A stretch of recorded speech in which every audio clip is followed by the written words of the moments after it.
Giddy up. Welcome back to Dr. BeeWell, the #1 cannabis podcast in the world. I'm your host, Steve Ivanovsky. On today's episode of DBW, we have the pleasure of bringing on a truly distinguished professional in the space.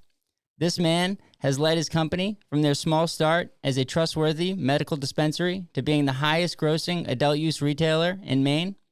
Along the way, picking up a top 200 in the nation on Weed Maps, as well as being nominated for best dispensary in the state by NECAN.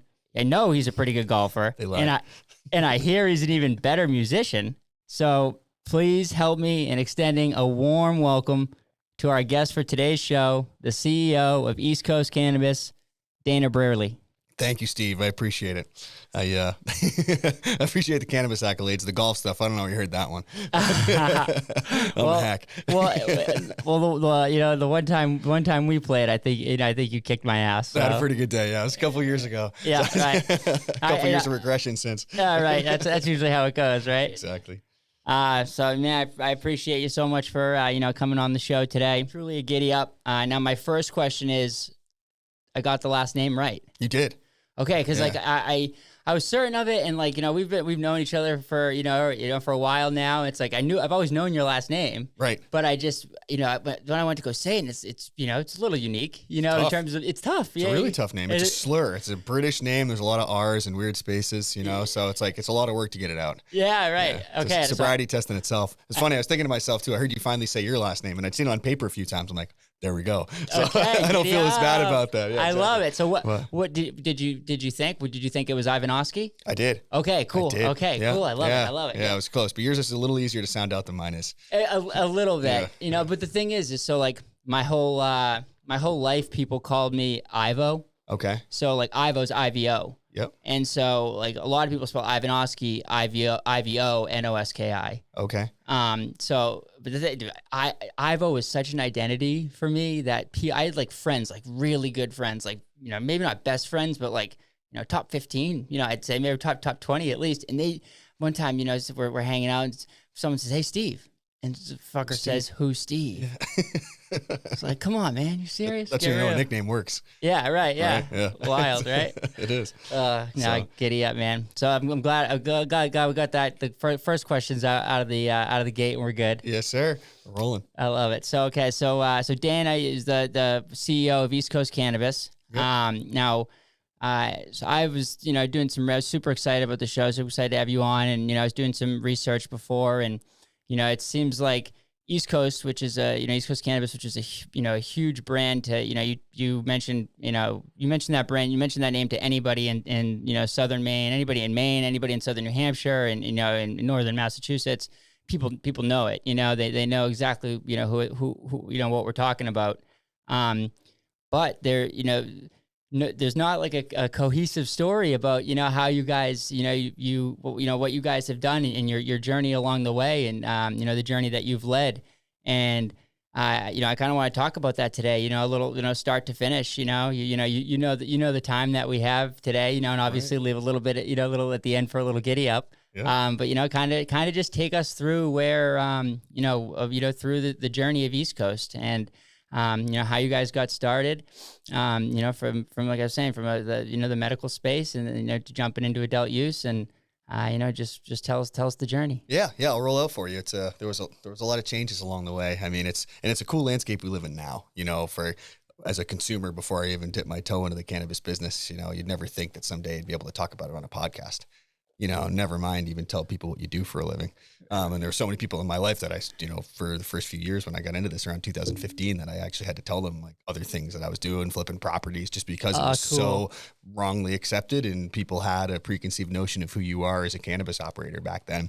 So it's certainly changed a lot. So it's really exciting now, because it's like, it's such a fun venture to get something like this off the ground. The CEO of the biggest dispensary, adult use by retailer last year, had to hide 5 years, 6, 7 years ago, whatever it was, had to hide, what its occupation was. Ladies and gentlemen, that's like when we're say pioneers, we're not joking around. Pioneers, it's a giddy up. And we bootstrapped it too. It's like one thing I've always had to stop and tell people as I start to talk about our story is everyone assumes, I think at least looking at the scale of where the business has grown, that me and my two business partners are like executives that came in from, another field, and that's not really the case at all.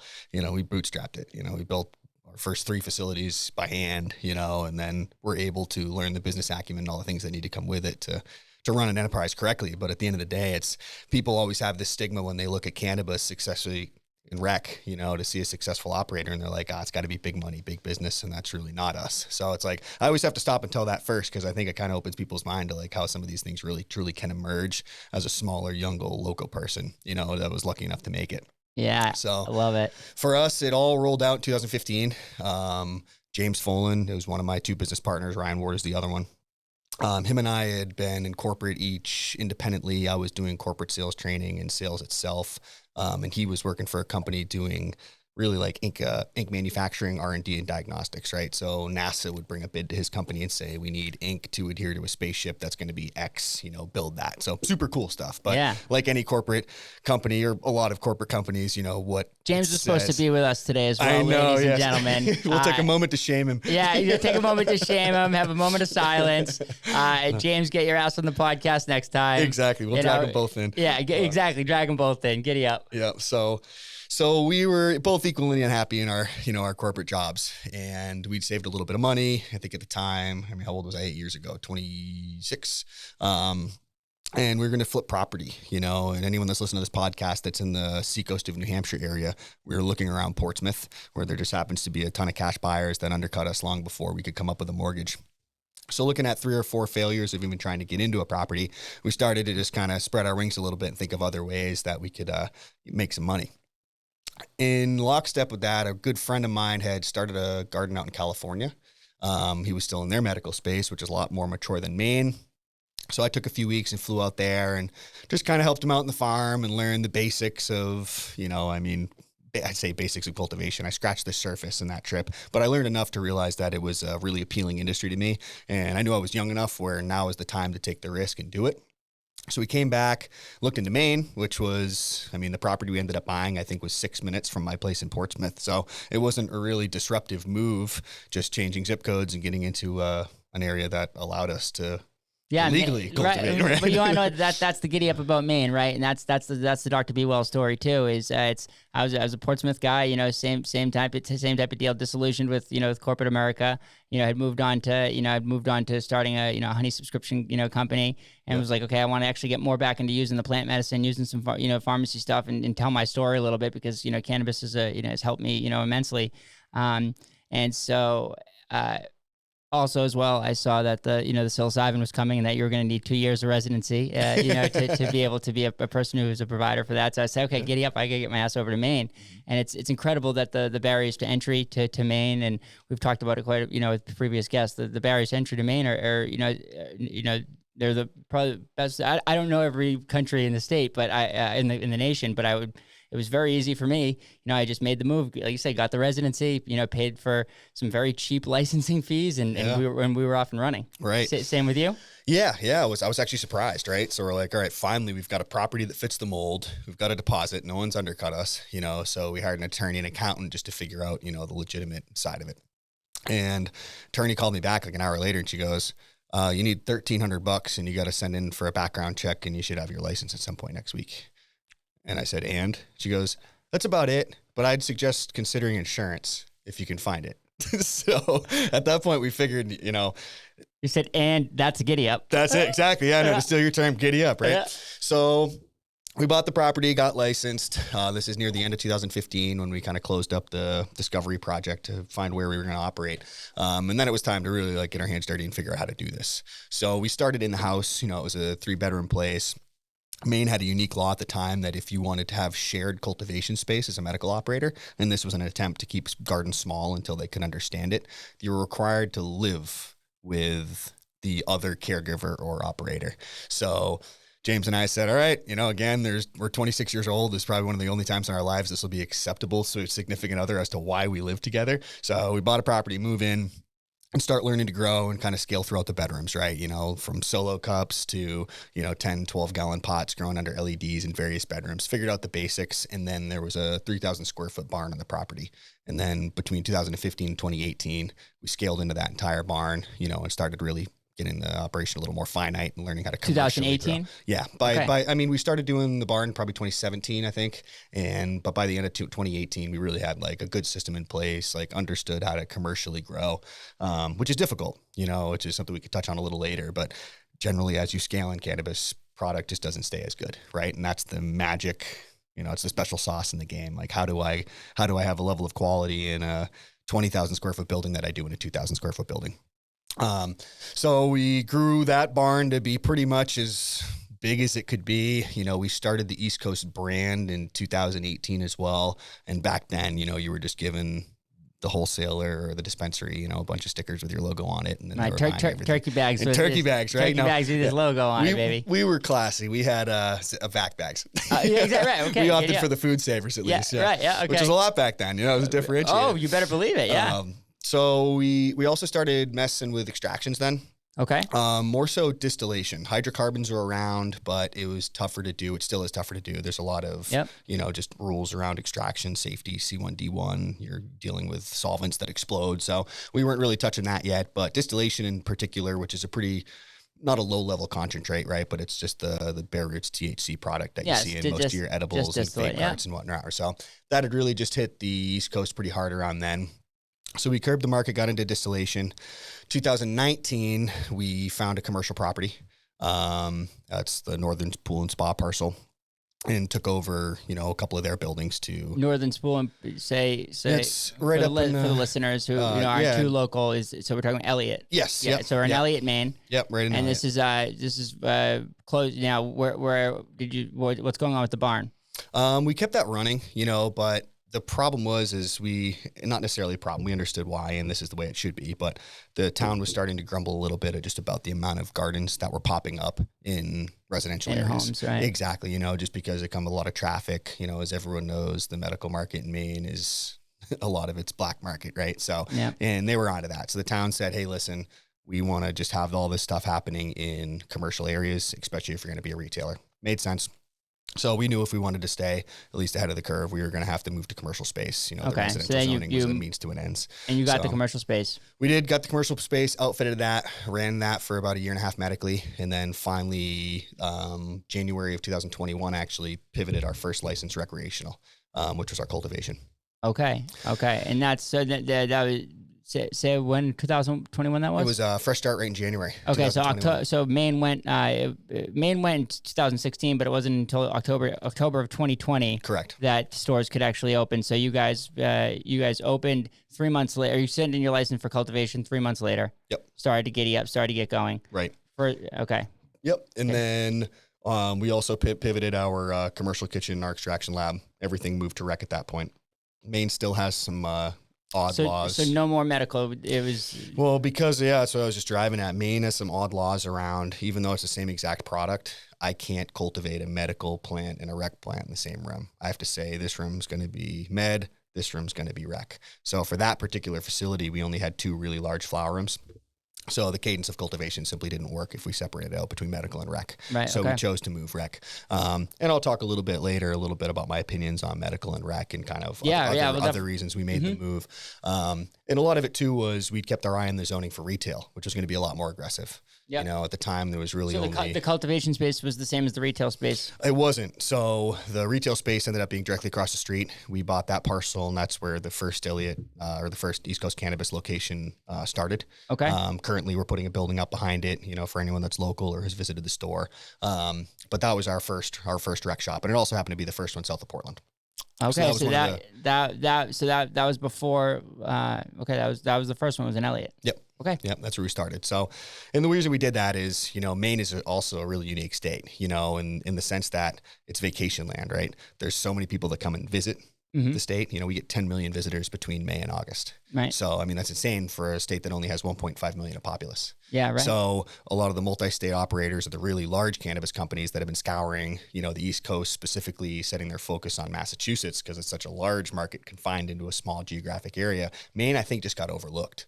You know, and it's also tough to be boots on the ground in that many municipalities. Right, Cannabis is really unique where in almost all states, the township has the right to override the state's rules and say, listen, we're just not going to play, or we are going to play, but we're going to add, you know, all these other hoops to jump through. Yep. So it's really tough to keep an eye on that nationwide, you know? Yes. So we had an advantage being simply in the town. You know, I was at every town meeting, probably 16 months before they actually released the zoning. I'd listen to them talk about it for long enough to have a basic idea of what they were going to knock out. Okay. So it was one of the few that fit the mold. So we bought it, bought a little modular. It actually used to be a classroom in Brunswick, Maine. Outfitted that, and that was our first rec store. That's the one that's over there now. Exactly. Okay. So- Now what's up with the barn? Because We sold that property. Yeah. Okay, so the reason I ask, okay, so Yep. your journey started with that barn, right? Yep. That barn over there in Elliott. So I was just, doing the honey subscription service, and I wanted to get more, think about going into cannabis. And I was Yep. like, okay, I need, I'd never been exposed to, besides my just smoking cannabis and using cannabis and edibles and, and topically, I'd never, I'd never grown or done, had experience with that really. So I before I, delved into Dr. BeeWell and starting this company, I needed to do some R&D. So one of my neighbors, at that time, he was a grower for, I think he was a grower for you. And then he ended up still growing at the same house, the medical house. And Yep. he gave me the opportunity and said, hey, why don't you come over and, you can check out the grow and blah, blah, blah, and check it out. I said, okay, that would be great. So I went over to this grow and met the guys over there and saw the where you guys got started and got to be there, and we just it was a trimming day, so we were trimming, and I was getting my hands dirty because that's how I do things, right? Like I started this honey subscription service. So I became the beekeeper. I learned everything about beekeeping.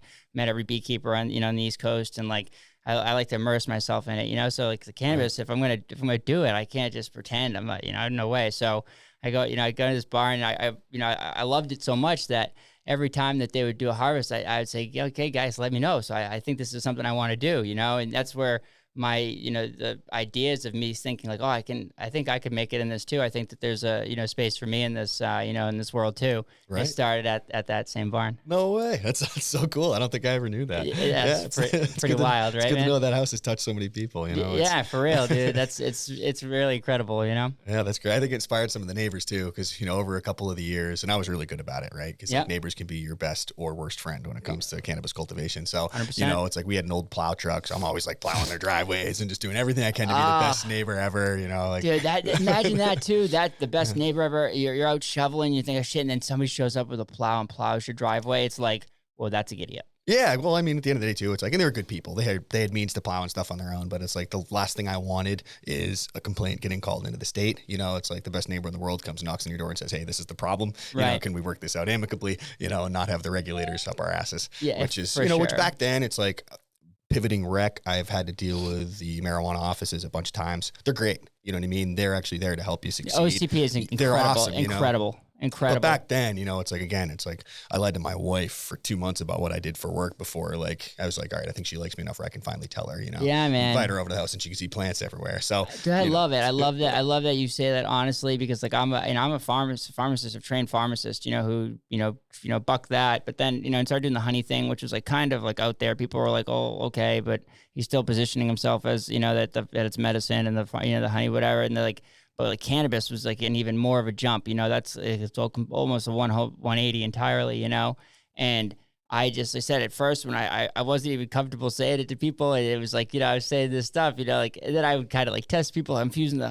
honey, like, well, and they're like, oh, CBD. And sometimes I would just let them think it was CBD, but then I would give them the whole spiel and tell them everything I was doing. And they were like, they thought it was so cool. But I never even, at first I wasn't telling them, but as time went on, I got more confident in it, even though I was I entered the industry a lot later than you did, I still had those similar type of feelings. Right. Well, it's just, again, there's been so much stigma for so long, and there's great data out there now, and it's easily accessible, but it just takes a long time, teaching old dog new tricks. And we've been told as a society for so long how bad cannabis is.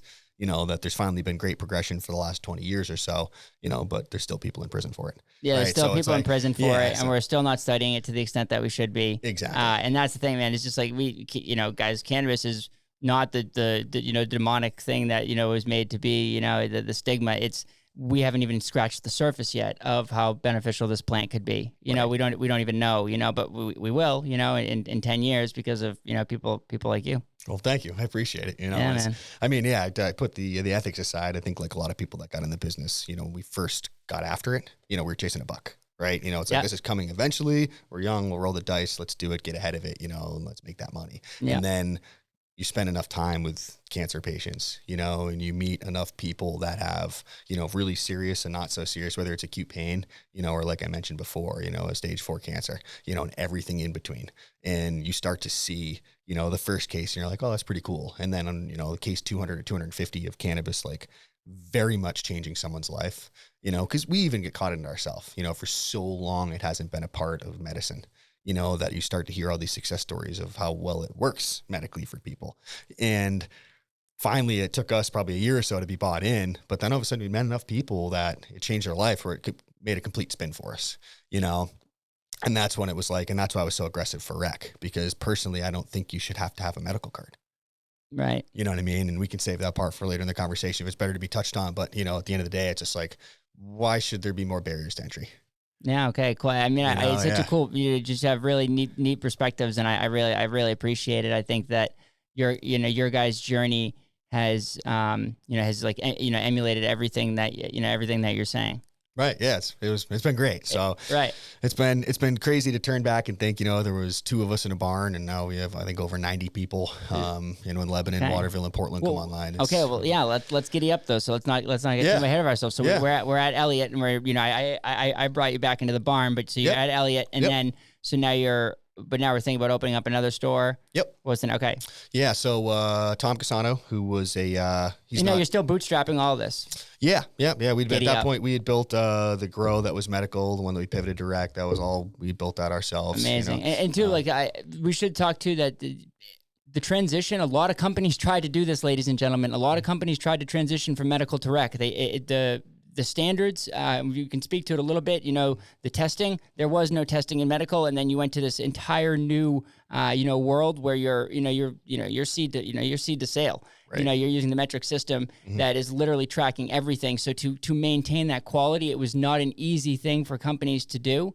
And I think that you guys did it admirably. Thank you. I appreciate it. I'm not going to say it wasn't a huge learning curve. Because that's the tough thing. You said it before, right? That as you were scaling up the grow, everything learning, right? Exactly. And it's in line with that. The whole compliance piece was very new, and like we followed the rules medically, but compliance as far as having linear line of sight into your operation is a very different animal, and it's got its true cost, right? The cost of the software, cost of all the tags, but then it's got the manpower, and all the, to keep the system true and understand exactly how your inventory works, which as a business owner, you want to know anyway. I think it is where a lot of people miss in cannabis. They're making great money and they don't understand where, why, and how, because eventually prices compress in certain areas. And if you don't understand that, how do you adapt, as more people come on board, so that kind of started us down that realm of thinking. It's like, oh man, now all of a sudden for a flower room, I've got an extra between testing, tags, and metric fees, and then payroll for the people to keep it online. It's like every 100 pounds is now costing me another $10,000 or $12,000 or whatever, so right. It's like, oh no, how do we bake that in? How do we make that all work? So Trust me, it was bumpy for a little bit to figure out that transition. It was a huge culture shock. And I think that's why there's a lot of pushback from it in the current medical community, because prices are already starting to compress, and the state has rumored that they're going to start bringing these things in, which at the end of the day, if you're giving something to someone that's got a bad ailment, or whether they want to use it recreationally, in my opinion, there should be some level of testing, right? Just to make sure it is safe for the end consumer. Because I've met so many people in the state of Maine, almost all of them are the most ethical operators you'd ever meet, right? Yep. But that doesn't mean mistakes can't happen. Yeah, right. It doesn't have to be malicious. It's just a little. Right. It's a little regulation. Doesn't need to be to the level that rec. Rec is all the way up here right now with their regulation, and med is down here. Let's meet in the middle. Let's just meet in the middle. That's how I feel like as the pharmacist. The guy who cares so much about dosing. I go into stores and meds sometimes, and I'm like, holy hell!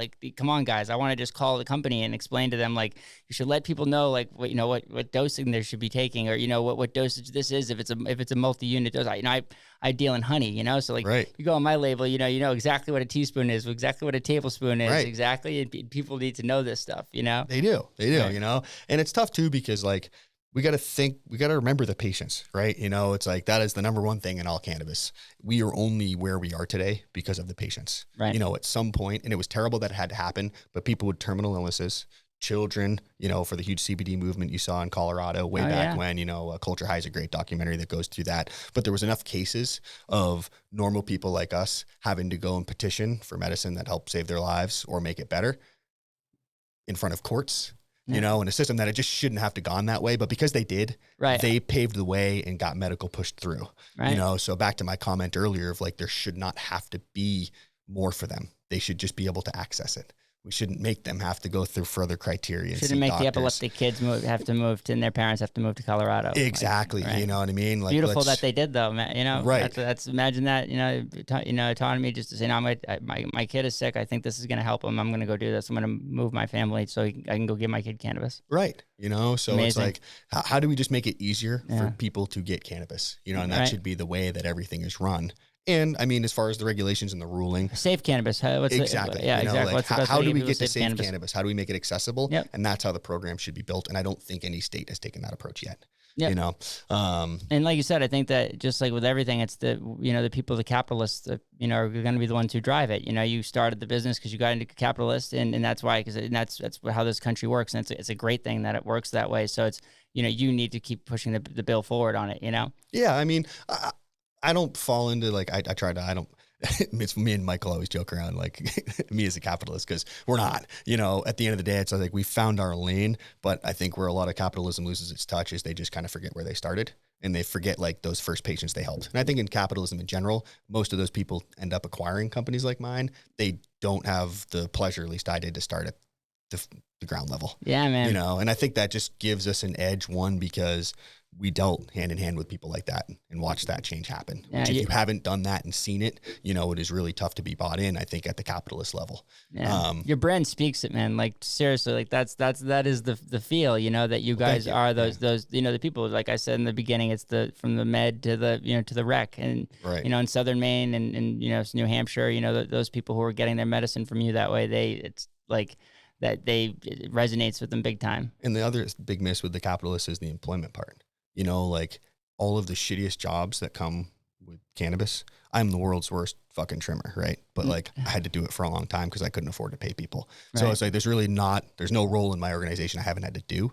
So I think the other side of that as well is, it's like, I'm not going to ask someone to do something I wouldn't do. So because I've sat in most of those seats, I think it's been easier for us to relate to our staff and keep people comfortable and enjoying their careers or jobs or whatever the East Coast is to them. Hopefully their careers. Yeah, bro, the careers, but, you know, so I think it's just given us a little advantage, you know what I mean, in that sense, kind of coming in through it that way.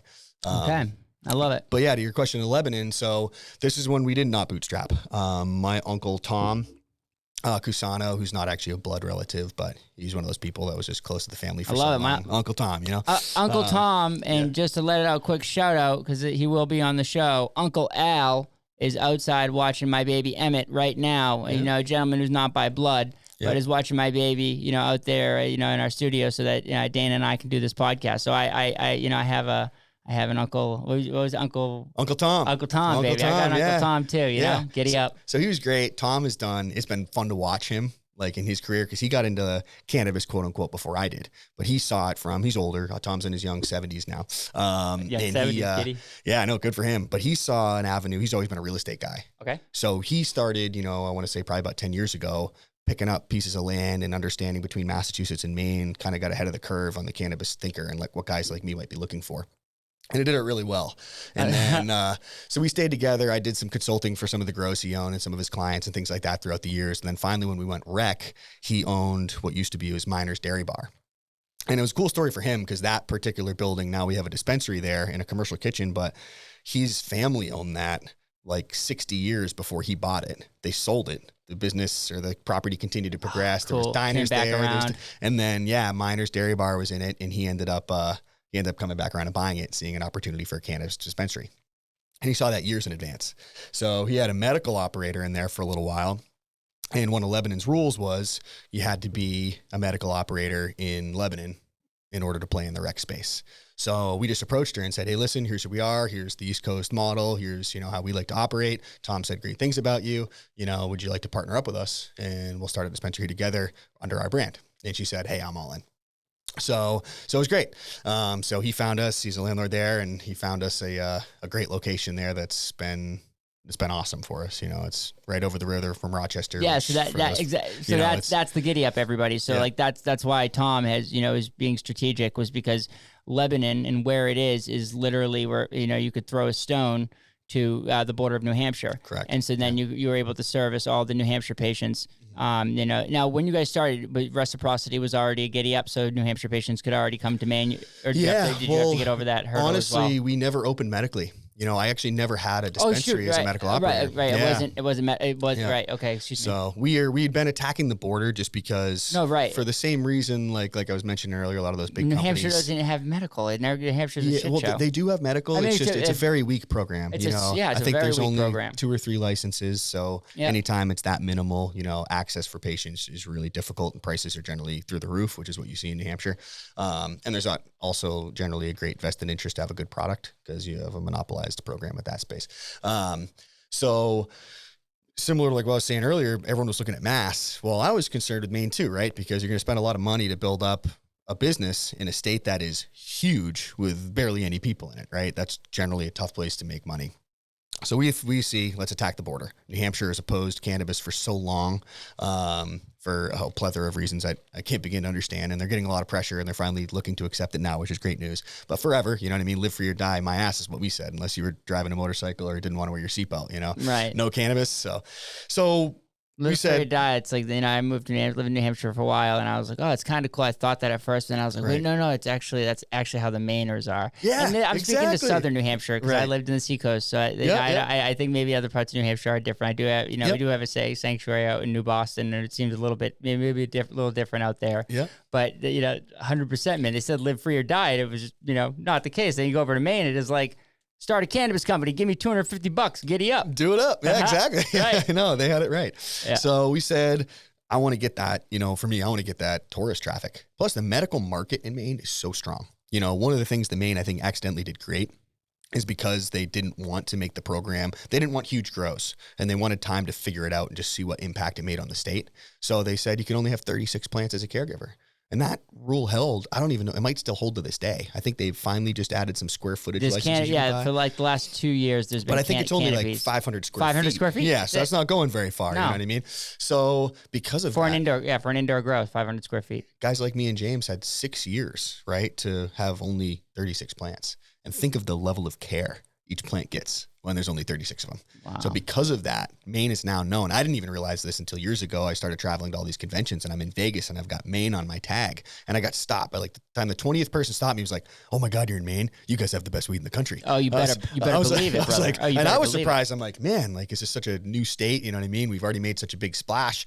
And I mean, the numbers back it up. The medical market is so strong in Maine. The products are amazing. You see now that they have reciprocity. The numbers back it up. The THC numbers that they get are higher. Yeah, and it's great products. The product is just incredible. It's a small batch and premium boutique. So it's like, I love that about the state, right? Yeah. So it was easy for us to go to these border towns and say, hey, listen, you're a border town in Maine. How many people from your municipality buy their groceries and their gas and all that stuff here? None of them, right? They go to New Hampshire where it's tax-free. Here's your chance to get them back. Giddy up.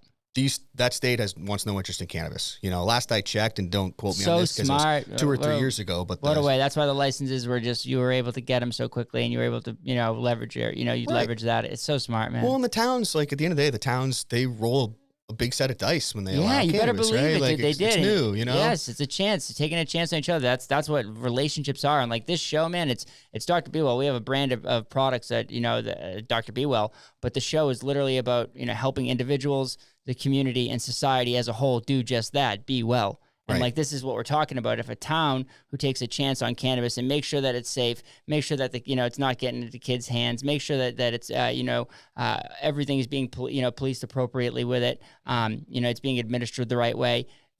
They're giddy up. Let's get the revenue. Let's work together. Let's make this work. Right. I love it.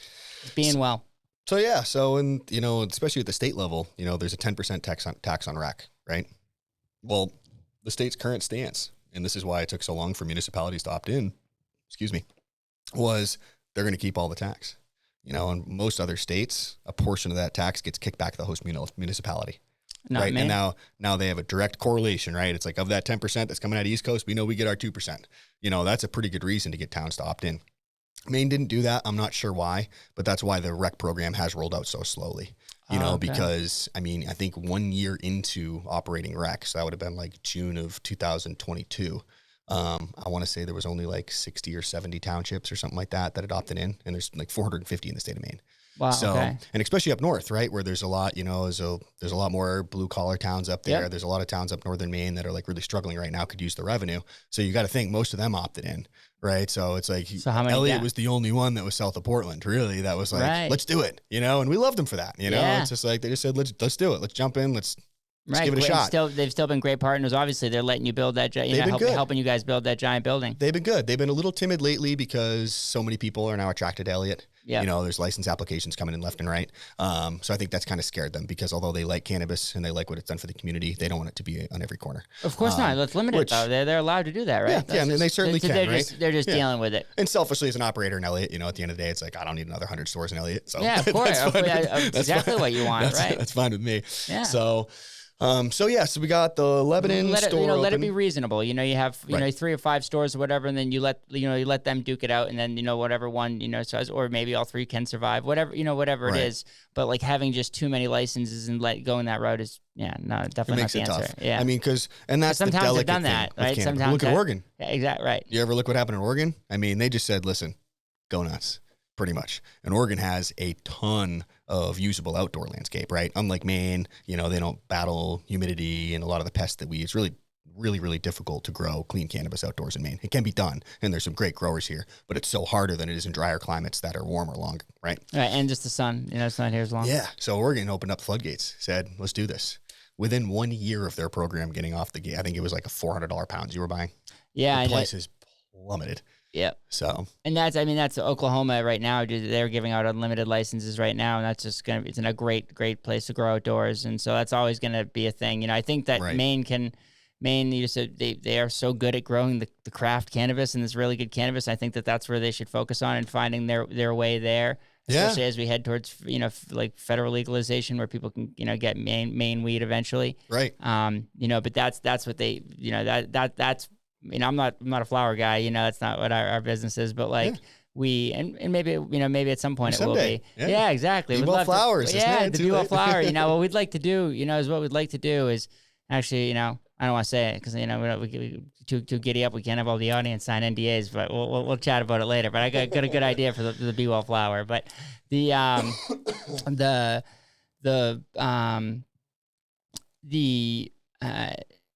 it's, the outdoors, and being able to grow outdoors is it's a game changer, and it's prices are already, because there are a lot of grows in Maine, like we've talked about it with previous guests, they're halved, even more so, talking compression like 40%, is very much happening. 40%, yeah, exactly, and that's okay, it's like sometimes you need that in a market if there is too much saturation, Yep. Do you want? That's how they work, it's like. I run by I think a lot of people really overthink the concept of compression and market saturation and where they should position themselves. Should we put a low cost into this and have a low end product and run it that way, or should we shoot for the moon and have something premium? And to me, it's pretty simple. In every state, whether it's mature or it's brand new, good flower sells. Right. It is that simple. Good flower sells. Now that doesn't mean the process of it is simple, but if you have a high quality product and you can produce it economically, and get to the point where your price point per pound isn't burying you, that is the sauce. Okay. Good weed sells. Look at any market, people that can grow high-end premium cannabis, but doesn't cost them $1,000 a pound to do it, they survive. Right. Because the first ones to go are the ones that get turned away at the shelves. So that's been our... Really, it's not our mission statement by any means, but good weed. Exactly. It's like keep your products premium and you'll have sustainability. Because the other thing that's happening in the compression is, and this is a lot of the ways that like there's pretty much 2 standpoints that people take in attacking a cannabis business. One is you got to be vertical. You got to grow it. You got to have a lab. You got to have a kitchen. You got to have a retail store, because then regardless of which one of those 4 legs gets pressured, you've got the other 3 to lean on. And also, if you're able to grow direct to consumer, you eat all that margin. There's no broker you're paying in the middle. You know, if you're only a retailer, you obviously have to buy your products at a certain amount, right? So you guys, you've got, for the audience, East Coast Cannabis is vertically integrated. We are vertical, right? Yeah. And I'm not saying that's always the right solution, because the downside to being vertical is now you're really running 4 businesses. You know, so what happens to a lot of vertical companies is they lose the attention to detail in all of the lanes, trying to accomplish them all. And you end up getting beat out by companies that just do that.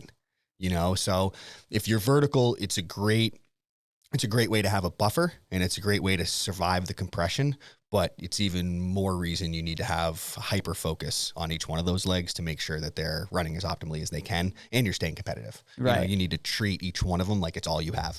Yeah. You know, so you don't want those Dr. BeeWell guys coming in and just focusing on, healthy edibles, and then just, wiping out your operation, because you're going to own the honey market, because no one is paying as much attention to honey as you are. Right. Exactly. You know what I mean? Like, right. You're not diversifying yourself off 10 SKUs out of the gate, which is awesome for like someone that's starting and getting into the operations. It's like, that's why I love your business model. Yep. You're attacking one SKU and you're just going to do it the best. And that is the other way of having long-term sustainability, right? Is okay, cool. You're going to be so good at it that someone else that wants to enter in a year or two, it's going to be so tough for them to relinquish your market share, because you're going to be so much ahead of them.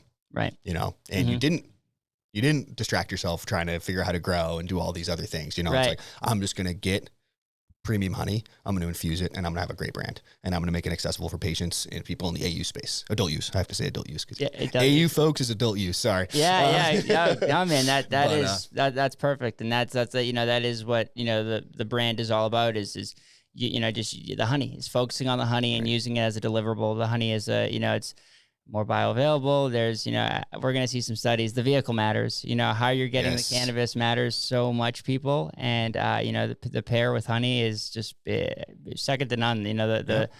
This is obviously, my opinion, the guy who owns the Dr. BeeWell brand, but like just that same type of renaissance that you've had with your, the patients, when you had that kind, that transformation. I was looking for that. And at first I was like, okay, is it going to come? I'm starting to phase out. And man, it was literally right away. Like all the people, the patients that I was seeing, via the stores that I was selling to, they were just so happy to have this product that was making them actually feel better, and was dosed appropriately, and was giving them consistent feelings that they could rely on, and it's like, I think that that there's something to that with the honey. I mean, we're gonna get to study it. Great. Yeah. I mean, I'm excited to see it unroll, and hopefully we get to be involved. Yeah. But it's giddy up, baby. Giddy up, man. I love the tagline, by the way. I didn't know that till today. Yeah. Bro, it's man, you want to know what? That's another thing. I can't help it. It's just how it goes. It's the mantra, it's the giddy up. Yeah, giddy up. It's got to be on the label somewhere. Oh, yeah, it's coming. It's coming, baby. That's good. Dr. BeeWell's the giddy up. So I keep digressing. So back to the story. So that was, so that's pretty much Lebanon, right? We got that store open. We are going to rebuild that. It's a cool story. Tom's had it in his family, for I think over 100 years now. But the tough thing is that because it's been added on so many times, it's not a really efficient building, and it's not beautiful. You know what I mean? So, and we can admit that. So, right now, just because that whole property is surrounded by the Salmon Falls River, it's beautiful, but it also, that takes a lot more for approvals to get building done. Kind of badass though, and I want to keep keep going on your story, but it's badass that you got the mobile spot over in Elliott, the baby modular home there, and then you got the old spot, the old school spot in Lebanon, and then go to Portland, you go to go into any adult use shop, it's like you're going to an Apple shop, you go to an iPhone, and it's like that vibe is not, not what we want, and I feel, from our conversation before we got started today, I know the new cultivation facility and the new facility in Elliott people are going to be able to view, through the giant windows and be able to see this, to give them experience. It's never been done here in Maine, or I don't even know really, or if Massachusetts. I'm not completely well versed in every dispensary in Massachusetts, but in this area, man, that's going to be tough to find. Tough to find, and like a new feel for people. So it's just cool that you guys are, that's when I think you guys, I think of those two shops, and I'm just like, damn, like, they're doing it, baby. Giddy up. Well, so that was good proof of concept, right? Baby. We got an ugly building in Lebanon and a modular in Elliott. Somehow those two stores are doing it, running the state, which is great. Yes, the highest retail, exactly, highest adult use retailer in Maine. So you know what? But on the other side of that coin is it's like, and that comes back to too is understanding the cannabis consumer. Which this was my first run at any retail operation before. I had no experience in it, and fortunately, we have Rebecca Lever, who is absolutely brilliant, who directs all our retail operations. So we've been really fortunate to have her. But it's been figuring out, like, what do people want when they come in a rec store? And so long, right, for like a decade ago, everyone's like, oh, I'm going to make the Apple store. It was great you use that comparison because that's what everyone wanted to do because it works so well in the tech space. But that's not the cannabis buyer. Like our average consumer is in their 40s, and the ones that are older than that, they're coming around and it's like, they don't want to walk into a place that's super clean and like sterile and looks like an Apple store. They want a clean environment, but they want to have a comfortable shopping experience. Most of them come in really nervous. Right, they don't know what they want to have a conversation. For. Yeah. It's like, so they education. So that's what we said to our staff. Once we started, like I said, I don't want to be an Apple store at all. I want to be like, you ever see the show Cheers?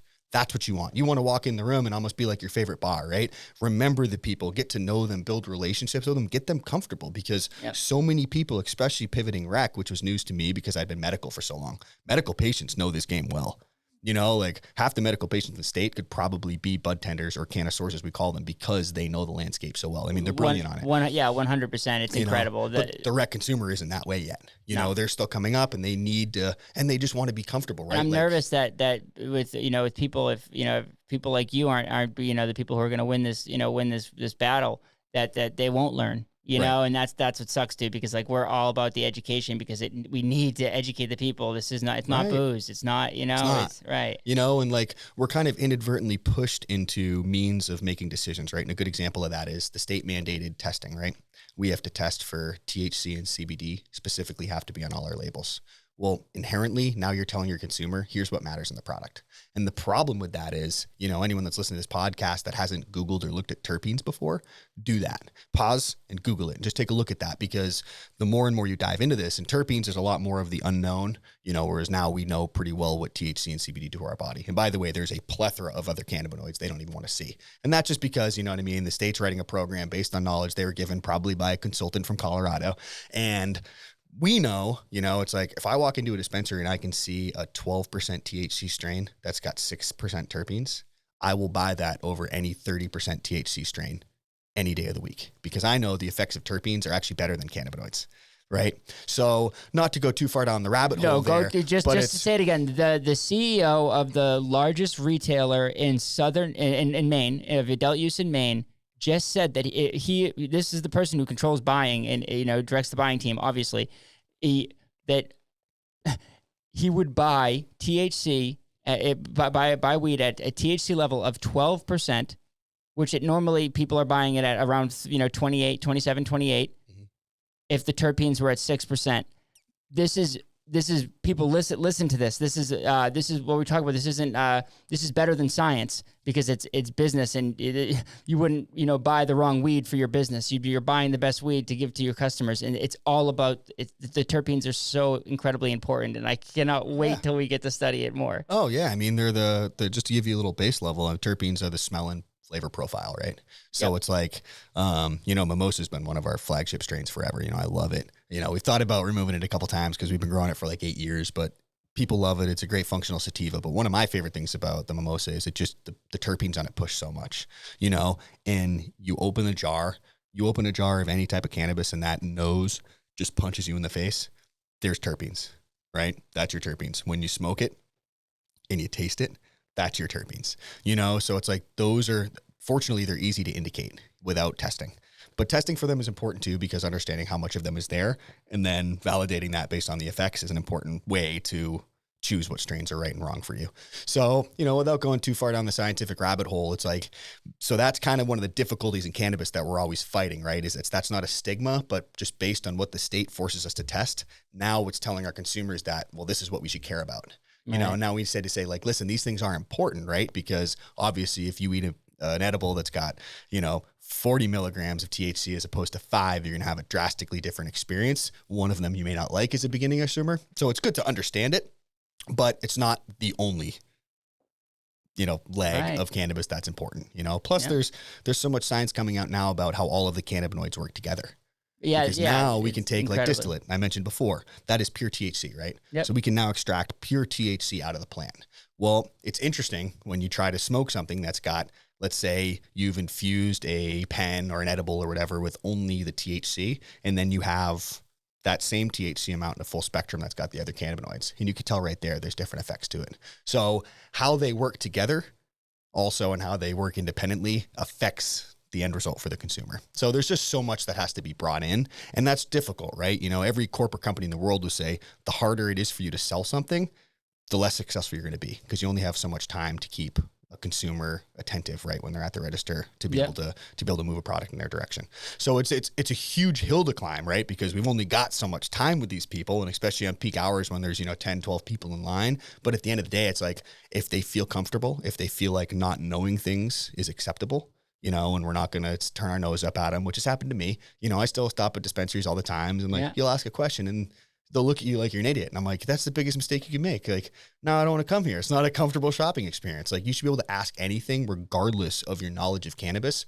We're trying to get people to accept our product. So the easier that process is and helping them understand it, the more time we spend with them, there's only good things that come out of that. So I think that's been part of the success of our retail is we don't sell you. You've walked into a cannabis store. You've already made the decision to come here and try to buy something. We're going to consult you and find out what's right and not just push things. So that mentality, I think, has been really helpful too with the comfort. And again, coming to people that have never bought cannabis before, they don't want to be pushed. They don't want to be sold. They just want to be comfortable. Yeah, man. They just want to be comfortable. I mean, the reason that they're seeking out cannabis in the first place is because they just want to be a little bit more comfortable in their body. Right. That's like, that's what it is. Yeah. So it's a direct correlation. Right. So that got Lebanon. We opened in September of 2022, we actually opened a non-cannabis store, which is our first endeavor that was outside of the realm of cannabinoids, outside of CBD, because they'll let us sell those at unlicensed facilities. And that's the Outpost in Kittery. So Spruce Creek Provisions, which is an awesome shop in Kittery, they ended up closing down, which I don't understand why, because every one of our beer distributors was like, that place bought a lot of beer. But unfortunately they did, so we were opening, or we'd got this parcel, or this unit that we had rented in hopes to get a rec store in Kittery. Kittery ended up being an absolute shit show with their licensing. Yeah, shit show. And they zoned us out because we're on the water, and obviously you can only buy shoes and clothes on the water. You can't buy cannabis on the water. That's just unheard of. Yeah, right. So we're like, hey, listen, we've been holding this place for 6 months. Might as well do something with it. So we opened up a little outpost. We do beer and wine, and a lot of our apparel. Cool. I didn't even know that this was the case. Yeah. It's only been off the ground, 5 or 6 months now at this point, but it's doing well. Yeah. A little beer and wine spot, some food? Spirits. No food. Okay. Yeah, no food. We haven't gone that far yet. Plus, there's a Burger King in the building. Right. So I think part of our lease, I don't think we're supposed to sell food. Right. I hear. Burger King got their claws in the landlords. You know how they got, right? They got the good lawyers. Exactly. Yeah. They knew what they were doing. Yeah. They boxed us out. Yeah. So hopefully down the road, Kittery changes their opinion on how they've been handling their licensing process and how people have been able to enter the game there. And at some point, hopefully we can convert. So we've got that store there. Ironically enough, speaking of Burger King in Waterville, Maine, Burger King closed up their shop in July, and we did take over that building. Okay. So that's where I was this morning, and probably in the next 5 or 6 weeks, there'll be an East Coast store opening there. 5 or 6 weeks in Waterville. Waterville, Maine. Yeah, okay. Right off 95. It's one of those ones that's got the huge sign that hangs over the highway. That was one of the selling points. Yep. So that'll now be an East Coast sign, which I'm super stoked for. Yes. So anyone going up to Bar Harbor, Bangor, anywhere up that Maine will have no choice but to stare at our ugly mug. I love it. Yeah, exactly. It. So that one will come online in 5 or 6 weeks. I've got a Portland location that I can't tell you guys where yet, but we signed on the dotted line for that. And that's actually coming with the next big part of our growth, and that was the relationship we just signed with Cookies. Okay, wow. So Cookies Cannabis, I'm sure a lot of the listeners are familiar with them. They are the biggest cannabis brand in the country. So we are their exclusive partner in Maine for all facets: cultivation, manufacturing, and retail. Yeah. So how will that relationship work? It'll work well. It's similar to, a lot of licensing agreements you either see in other industries where, they provide us genetics and we cultivate in our buildings. Obviously we put in their packaging, but we just really run their brand. Well, will it be a cookies store or will it be an East Coast Cannabis Portland will store? be Cookies by East Coast Cannabis. Okay, Cookies by East Coast Cannabis. So it's a co-brand. Yep, exactly. Okay, so it'll use all their branding. It'll be blue. And then we're looking for another one in another location that, again, I'm not supposed to tell you about yet, but the next podcast, we'll talk about those. Okay, cool. For them as well. And then we'll put little cookies corners in our current stores. Okay. Yep. So, love it. Yeah. So it's, how has that been working with a giant multi-state operator like Cookies? You said they're the biggest brand, right? In they've cannabis? been great. You know, it's like Cookies was brilliant the way they kind of approached cannabis. Berner was their CEO and he was the first, he was the first cannabis operator to be on the cover of Forbes. So he's doing something right. I want to say last year they did like 50 or 60 million in merchandise alone. So it's like Cookies is unique because I would almost consider them more of a marketing company. Yeah. Like brick and mortar, they don't really own and have a lot of their own like cannabis grows. They've got a lot of relationships with guys like me. In most states they have one. In some of the larger states, they have multiple partners. Okay. But that's really how they operate, right? They go into a state or an area and say, we want to find the guys that are doing this best.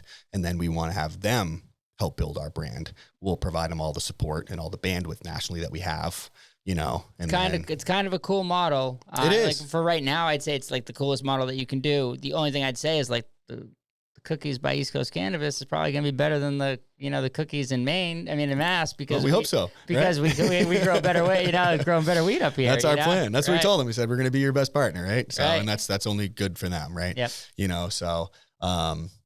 So yeah, and for us, it's, kind of back to the competitive side, right? Like how do you have longevity in an industry as volatile as the cannabis space, and the way I see it is they have the most reputable brand in the country.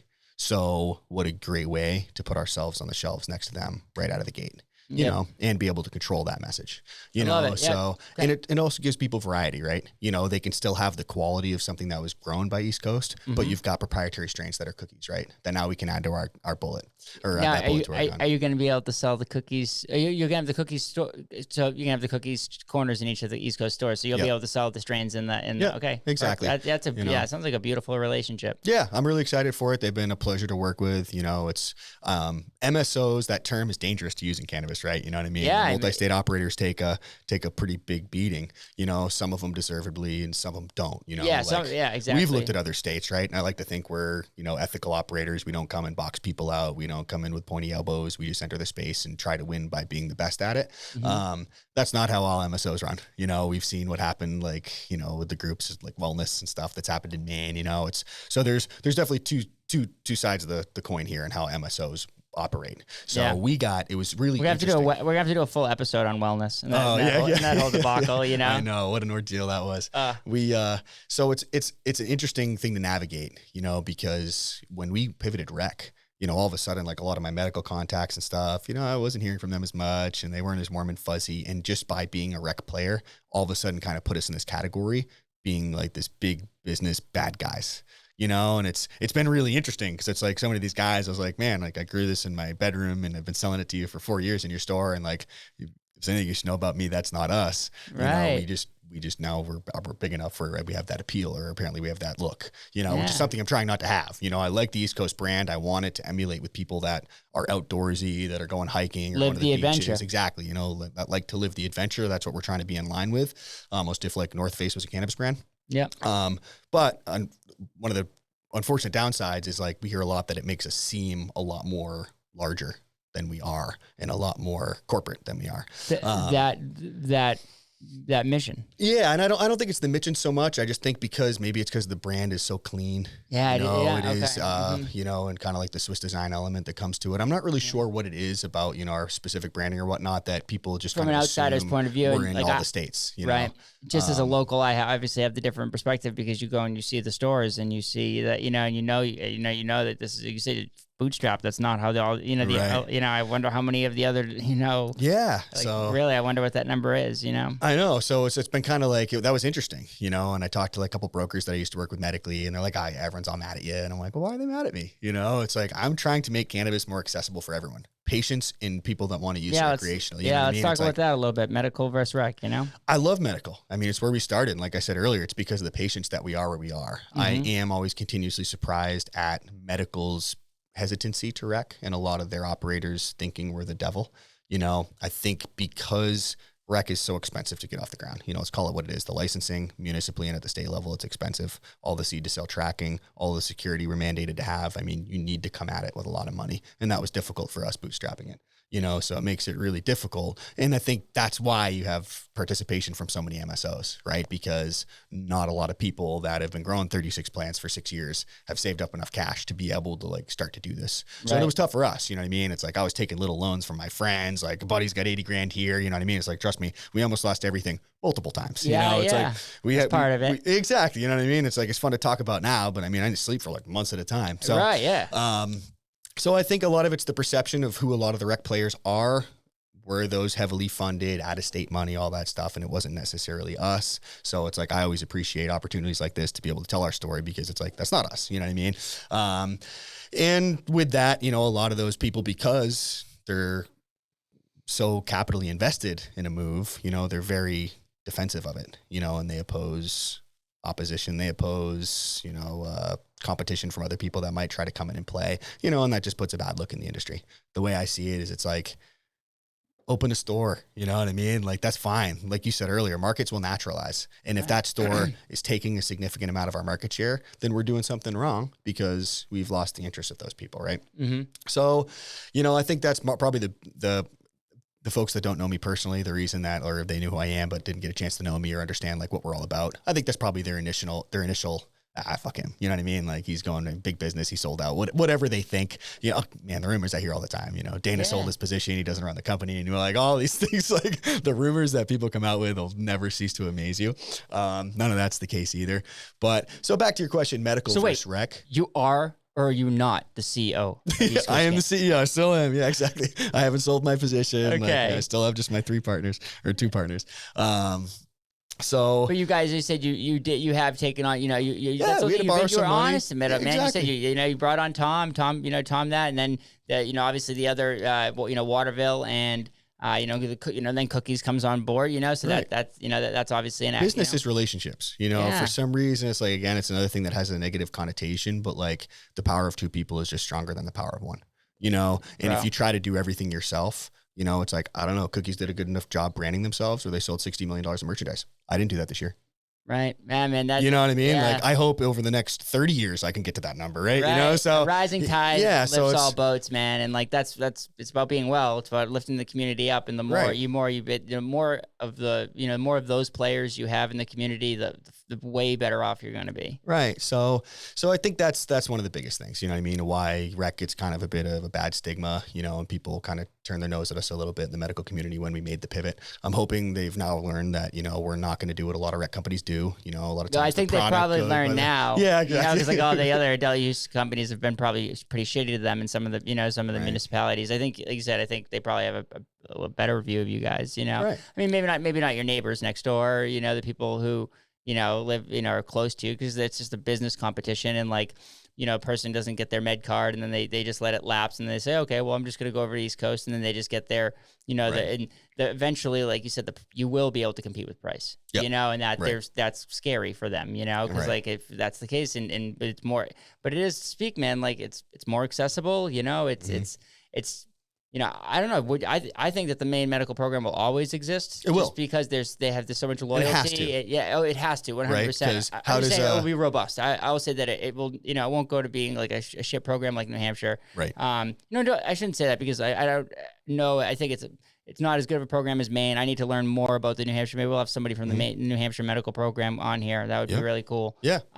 Because I know that everyone has told me that it's a shit program. And it's tough, right? And it's tough for them too. I'm not saying, I don't know any of the operators personally, but it's like when Maine only had, I think it was like 6 or 7 dispensaries. There was only 1 allowed per county. It's like you were servicing so many people. Right. You know, it's like there needs to be more than one player in any market. That makes it really difficult for it to be robust, regardless of how good or bad that operator is. You know? Right. I mean, they tried to do that with the, they tried to do that with the adult use plan last year. In last year's bill, they wanted to, for the listeners, they wanted to have the stores, the liquor stores, be the sole, sole person who could sell the cannabis in the state, which like always that's a, set up nice model, for them, but it's just, this would incentivize any entrepreneur. Nobody, if there would be no growers, no one would show up. Market works. Well, exactly. Market works when you only have one buyer. Yeah. And we want to play in New Hampshire. You know what I mean? It's like, I know I gave New Hampshire a hard time earlier, but I am a native. I grew up there. Okay, 2015, I simply moved to Maine because New Hampshire didn't allow me to do what I wanted to do. Yeah. So, I've got ties, I went to Concord High School. It's like the capital city. It's like I'm still pretty well connected over there. I'd love to see New Hampshire come online and be involved in it. The reason our group actually went and opposed their bill last year was they were doing exactly what you said. We want to control it through liquor stores. And trust me, I get why. The liquor store at the Circle, for those of you that aren't around here, Portsmouth, New Hampshire has there's a big traffic circle right off the highway. And New Hampshire's only got, 14 miles of coastline between Mass and Maine. So it's a major thoroughfare for vacationers and, all the aforementioned reasons. Yeah, everybody has to pass through. That is the highest grossing liquor store this side of the Mississippi. So I know they're looking at their liquor metrics being like, I got an idea. Yeah, you know what I mean? Like, this is going to work pretty well for cannabis. We'll hold it in. That being said, is liquor and cannabis, are very different. Vastly. There's so much traffic in the liquor stores already. Just what they would need to do to that program to be able to have the cannabis operators to be able to speak eloquently and educationally about the products they're selling is going to be really difficult to get off the ground, right? Two, like you said, there's one buyer. So guys like me are going to come in and spend millions of dollars to build these facilities. And then what if they don't want that strain, right? I'm just going to go burn it.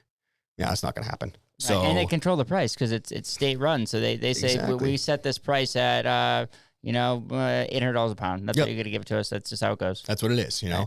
So that's another difficult way for it to run. Right. No competition, no market. So we said, hey, listen, like if we can, like, I don't care, sell in the liquor stores, go nuts. You guys, like anyone else, take a stab at it. Yeah. But I also want to be able to put my shop down there. Yeah. Right. You know what I mean? And like, we'll see battle who's better. Who's better at it. Exactly. And then at least a true market can level out the way it should. And that seems, the liquor store, the new bill that's currently in front of the House is, back to kind of being like the home grow where people can have, each adult over 21 can have 6 plants, and that people can apply for licenses, and that it's an 8.5% tax through the meals and rooms tax, and it's added on, no special cannabis tax. I think that I think it's better. I think the framework is better. Yeah. Than in this one for sure. A lot better. Yeah, I would give people in private retail. Private retail, exactly, you know what I mean? Right. And then so I don't know if there's anything in there specifically about the liquor stores being able to, be a private retailer. But like if they wanted to take a stab at it, they should be able to too. Let them go. Yeah. Right. At the end of the day, it's just like if they're doing it well, I'm going to want to sell my products to them. Yeah. I just want to have my store as well. Right. And I also want there to be enough retailers where again, like, the market can settle and do what it needs to do. You know what I mean? It just no market works with one buyer and one seller. Right. So it's just wild, man, because there's so much knowledge literally right across the bridge. And it's like, people so much freely knowledge and revenue. Yeah, right. Look at the money that Mass and Maine have been raking in these last couple of years. Right. It's insane, So it's like, I like this bill a lot better too. I'm fine with it. From what I've seen. So you guys are cool with it. Yeah. And it's like, I'm ready. I got real estate picked out all down the coast of Maine and in the Concord, Manchester areas. It's like, we're ready when it comes. Yep. It's just, and the other nice thing too is, and this is happening nationally because it was one of my concerns, is the feds turn on the green light, right? Well, now all of a sudden, are they going to be able to ship products from California and Colorado and from all these outdoor climates like we discussed earlier that can produce on a much lower price point than we can? Right. And it's looking like that's not going to be the case.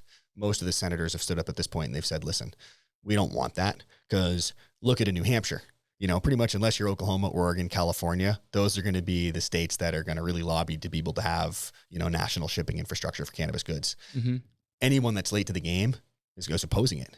Because on top of the other taxation, every pound of flower I grow, $300 in excise tax goes to the state of Maine, right? So like to the point of people always wonder why rec prices are so much higher outside of all the aforementioned costs of testing, seed to sale tracking, all of that compliance. We also have to spend $300 right off the top in excise tax to the state every pound the second it gets transferred out of my cultivation facility. And that's logged right in metric, right? So they see it and they send us a bill. All right. Yeah. So every state wants that excise tax, and it's baked into most of the programs nationwide. So that's one piece of it. You know, all of a sudden you turn off one of the spigots. So they want to keep that, and there's so much more commerce and benefits that helps from having successful businesses work within your zip codes. So how do you think it works? How does the infrastructure work? I think it's going to get federally legalized. Yeah. And I think the states are going to say that's great, but it's still going to be bought and sold within the state. But what does that mean though? The state's I going to say they won't allow it? Yeah, I think that's what's going to happen. They're not going to allow national infrastructure of it, yeah. you know. So and whether they build that into the federal bill, I'm not sure. This is where it gets down to lobbying and, you know, who's got the most money. Right. So, and you want to know what it will be though, because it is what we'll do when it does go federally legal. There will be, you know, probably at least like 12 to 15 states still that have not gone and haven't even thought about it or haven't even started to think about that infrastructure, and they will need to be serviced. Yep. So that will have to be a thing. So maybe it'll be temporary. Yeah. Maybe it'll be temporary, or maybe it will be, you know, you have a license. So Oklahoma, you guys can really do really good stuff here and grow cannabis here. So we're going to give you this state over here. They need some fucking help. So you're going to be their partner. You know, you help them out. You help them get boots off the ground. You know, it's a 30-year lease, whatever, you know, 30-year contract. Like, you know, you pair California with two states. Like that's really how we should be doing it and helping each other. That's what, you know, pair New Hampshire with Maine. So we can help them get off the ground. I'd love that. You know, it'd save me having to build another grow. Yeah, you know, I could just sell it for Maine over, but you know, so it's like I'm split on it. I like it, you know, because I think it keeps it. I think regardless of what it means to like my business or any other businesses, and you know, the liquidation of the California goods like we were talking about before, ultimately I think it's just going to keep the program more premium, because it'll still stay inherently smaller, even though it seems huge to us right now. It'll stay inherently smaller if people are only producing within a state for that state. Yeah, I love it. Now, are you talking about strictly flower, or are we talking? I think in general, across the board. So you know what I mean? It all starts with flower, but I mean, as far as your labs are concerned, you know, all the extraction, everything that's made in kitchen, you know. That's the only thing I could see is like, you know, people want to keep it at flower, but it's like, oh, well, I have all this outdoor bud that I can process. That's really, really great bud. Exactly. You know, and so maybe then the consumer is going to want that. You know, that's the whole thing. The senators, if I was a consumer, you know, I'm thinking, oh, I should push my senators to actually push this through so that the edible, you know, everything just falls, the prices just fall off a fucking cliff, you know? Yeah. It's not sustainable, I don't think. It's tough. You know, it is really tough, you know? Right. So I think initially they're going to try to keep it all in-house, and I'm a proponent of that. I think that's cool. Like you said, as long as you can travel, and you can travel across state lines by yourself, and, you know, as a consumer and, you know, or as a business, you know, trying to, you know, go, because I want to go sell some Dr. BeeWell honey in you know, Maine, in New Hampshire, or, you know, I can just, you know, I don't have to go to a dispensary there, pick it up. I can just drive it over from Maine, you know, that. So like just whatever it is, you know, like, but I think, and you'll be in New Hampshire, you know what I mean? You'll do the same thing. Oh, you know for what I mean? sure. Like, exactly. Whether you find a partner or stand it up on your own, you know, you'll be there. And I think it'll help too. Anytime you can keep things local, it's better. Yeah. Right. You know what I mean? Back to like me not being a capitalist, you know, it's like, I don't necessarily think for sustainability reasons, shipping products from California and stuff is really going to make sense to the environment. Yeah, right. You know what I mean? No, so it's we like, deal with enough packaging and you know, that's what I mean. From this industry anyways. You know, that's tough. We're mandated to have so much extra packaging because of the tamper evidence stuff, which don't get me wrong. We don't want cannabis goods getting in the hands of kids. You know what I mean? Not. And unfortunately, there's people out there that just don't pay close enough attention. You know, we need to increase the education of people who are users. It's like, it just has to, we have to keep pushing it and keep pushing it. It's a new thing. I get it. Like, some people, it's really hard things, but sometimes it's just like somebody forgets they make a mistake, you know, but we need to just keep educating people every time that they buy it. Like, you know, get a safe, you know, it should be locked. If you're an adult and you have kids around, it should be, you know, I have a son, you know, it's locked. Keep it up in the cabinet. You know, you can't reach up there. Exactly. Right. Exactly. Until they can start, you know, running around, then, you know, then put a lock on there, you know, it's like. So it's like we have to have all these exit bags, you know, which, and that one's tough too, because it's like, you know, again, from the sustainability point, you know, it's like we have 400 to 500 people come through our store every day. Yeah. Every single cannabis good has to go in an exit bag. You know, that's tamper evident. Separate, right? And these are already tamper evident packaging. You know, there's the redundancy of that because, you know, then if there's a kid in the car or whatever, they can't get into it. So it's like the motives are good, but I think it just needs to be revisited because there's a lot of redundancy, and also it's just so wasteful. And again, back to the whole like making cannabis affordable, every one of these things that we're forced to do just brings my costs up, which inherently bring the cost up to the consumer, right? Yeah. So that is the difficult. That's why the education is the bit. So exactly, right. That's how we teach each other. So we don't have these mistakes. There's not a high incidence rate of it, and it just doesn't happen. Spot on. Yeah. Now that's the thing. So like, do you guys work on anything? So packaging for Dr. BeeWell is pretty cool. That the lids are backyard compostable. Nice. You can literally just take them off and fucking, plastic. You can throw them in the backyard and in your garden, and they'll compost. Yep. Which isn't normal. Like, a lot of stuff that they say is, compostable. Usually, a lot of that stuff, some of it needs to be machine. You need machines and a lot of chemicals to do that. But some, probably like maybe 20% of that stuff is actually backyard compostable. Right. So that these lids, they're incredible. And we just use glass, of course. Yep. But like in some of the markets that we're starting to explore, there are some barrier, definitely barriers, of boxes that, the stuff that we're going to have to do a little packaging, boxes are okay. It's cardboard, it's paper, you can recycle that. But like, we try to 100%, we're about the earth, we're about the bees, so like cannabis is, we got to work on the packaging. Right. And it's tough too, because in the availability of packaging stuff, and that was one of the biggest things we ran into is it's great when you start, because your packaging amounts are so small, but then all of a sudden it's just like, all right, so we're buying, we're going through 60,000 jars, a month. Well, now the amount of vendors that can handle our capacity is 2, and they've got 1 recyclable option that maybe they can keep stocked. That's the problem right now is it's like there need to be incentives for these people to actually put the effort into having more sustainable packaging so it's available.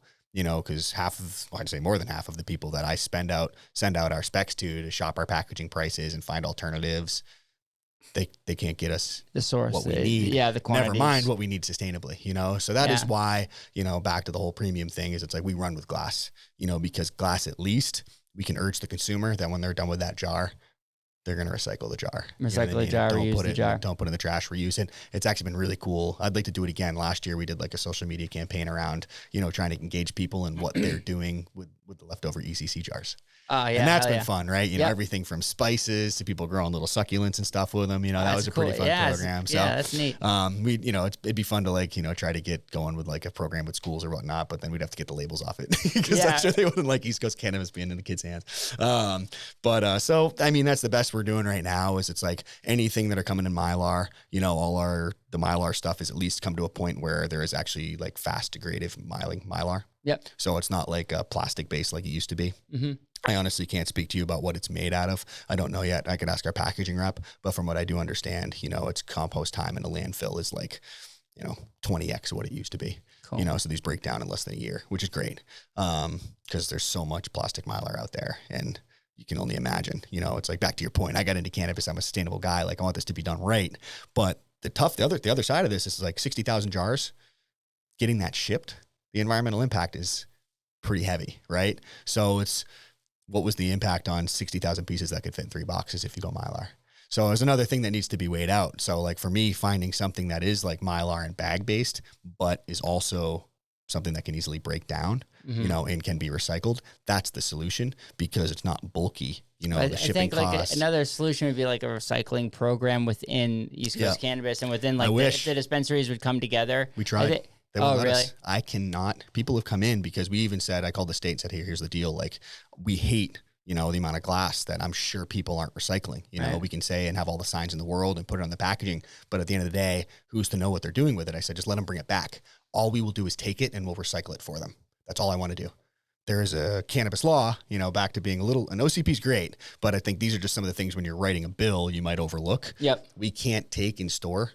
You can't walk in with a jar of flour and hand it to me. That wasn't grown by me, or you're not one of our vendors, or isn't part of Metric, right? You just can't even do anything with that. Right, that makes sense. That also happens if you've bought an East Coast product, you've opened it, you've smoked much of it. Anything that was in that jar, if it comes back with any residue or anything at all, technically that's breaking OCP's rules and could get our licenses revoked. Exactly. Yeah. So now for us to want to do something like this, we have to find a property that's completely off-site, which I think would be the next step. Find a partner that was willing to work with us that wants to take all this glass. But now, as opposed to your consumer coming back to the store and simply bringing their jars, which is tough for people, you know what I mean? Yeah, you better believe it. Now they have to go to a third location. Right. You know what I mean? And recycle their jars and X. Maybe there's a way because it doesn't actually enter the building. They drop it off at East Coast, and then that you guys whatever the fee is to get it over to the outpost. It's the property. They can't even bring it on property. Oh, wow. So now the outpost would be great. The problem with the outpost though is that doesn't have a cannabis license on it. So now all of a sudden there's a bunch of jars that may or may not have cannabis residue. Right. So you need the partner who could make sure that there's no cannabis on it. and that it's would be been brutal to try to navigate this. Yeah, right. No, but we hate it, right? Because it's just like, for sure. this isn't the impact I want to be making. Right. Locally, the medical community in that same area is trying to get a program off the ground. And I don't know where it's at. I just spoke with one of the, the medical dispensary owners, and that's what they were trying to do, because he was just, pissed about all the same type of deal that you are, all these jars. He wants people to recycle them. Yep. But yeah, I think that at least it's glass. At least, most people hopefully are becoming educated and are not, recycling that. And, but medical rec. So where do you guys plan? Do you guys have like a plan for how many? You say you have one more cookie store, coming out in the plan. But is there anything beyond that? Is there another East Coast store that we're kind of at this point? I'm just gonna kind of sit back and see what happens, because most people right now aren't expanding much in Maine. The market in its entirety isn't doing great. So, and that happens in every market, right? But it is also a dangerous time to be heavily invested in expansion. For sure. If you're extending that much money and your spigots are slowing down, which ours fortunately haven't, but you can't operate under the assumption that it always is. Right. Every state eventually experiences compression, right? We know it's happening, right? It's happening right now. Right. Unfortunately, we're still looking to grow more and more and more, and like we're still expanding in growth as a company, but inevitably it's going to hit a saturation point at some point. So we don't want to, we've had great success out of the gate. You know what I mean? We have a model that works. I feel like, we can stand our wheel up in a lot of different areas and roll it, and it's going to work, but we also have to be wise about how fast we expand, so I think, having the amount of grow that we do, which is just under 20,000 square feet, plus these stores, the cookies relationship at this point, I kind of want to just step back and just see how this all evolves. We also launched another sub brand. It's Camp, we're calling it.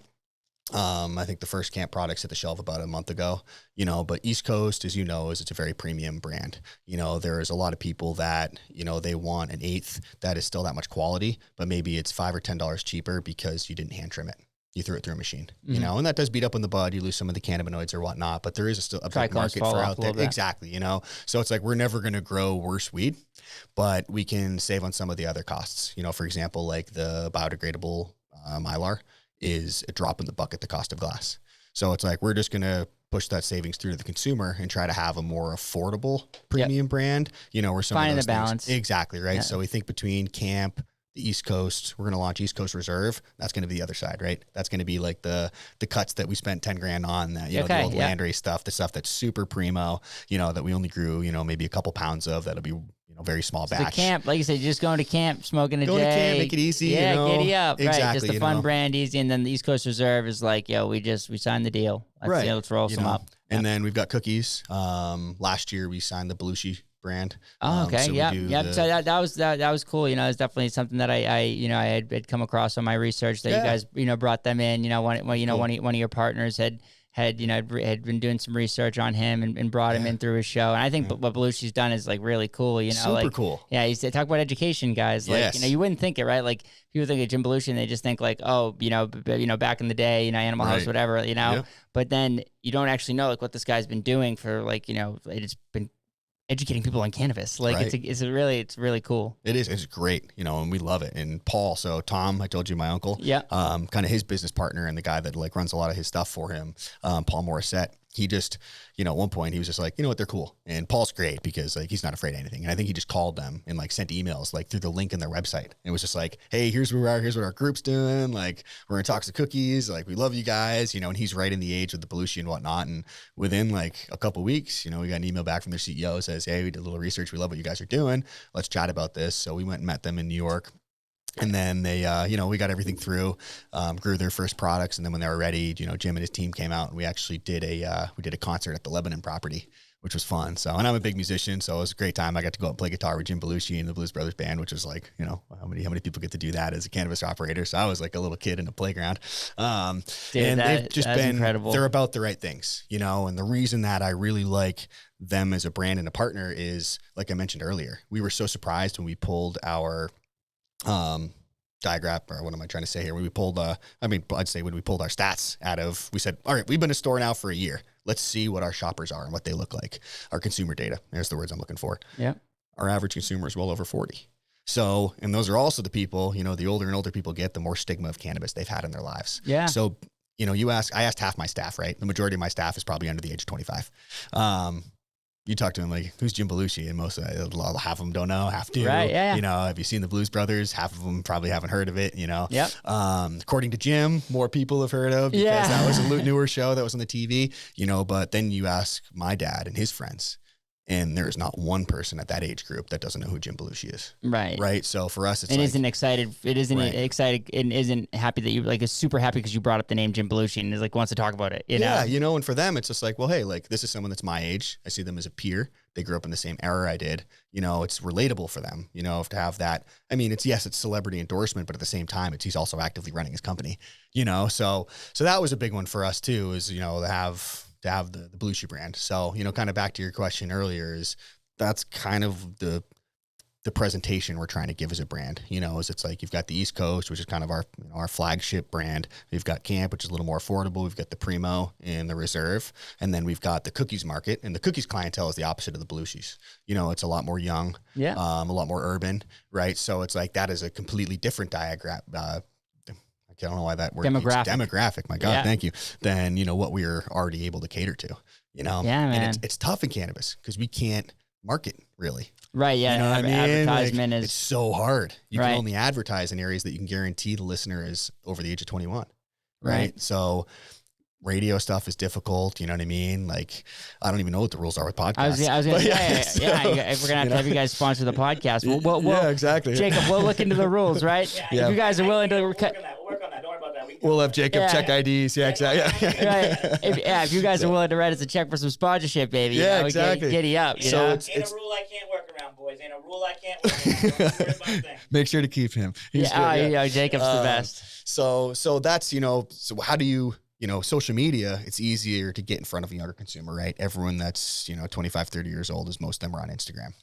So we can put targeted ads at people that are, you know, qualified as over 21 on Instagram and social media. Unfortunately, a lot of the older demographic isn't, I mean, they're on it, but they don't use it the same way and as actively as they're, so they're just so hard to reach, you know? So kind of the goal with all those brands, long story long, is how do we get something that might appeal to everyone? Yeah. You know what I mean? But keep it under our hood. I'm digging I'm digging the story, dude. I'm digging the, you know, I'm feeling it big time. I feel like, you know, I'm bringing my whole family over to East Coast Cannabis. You know, I got my young 20-year-old, you know, 21. Gen Z, excuse me, young 21-year-old Gen Z, you know, nephew who's, you know, just all excited about getting the cookies brand. I got, you know, my dad who's excited to try some Belushi bud.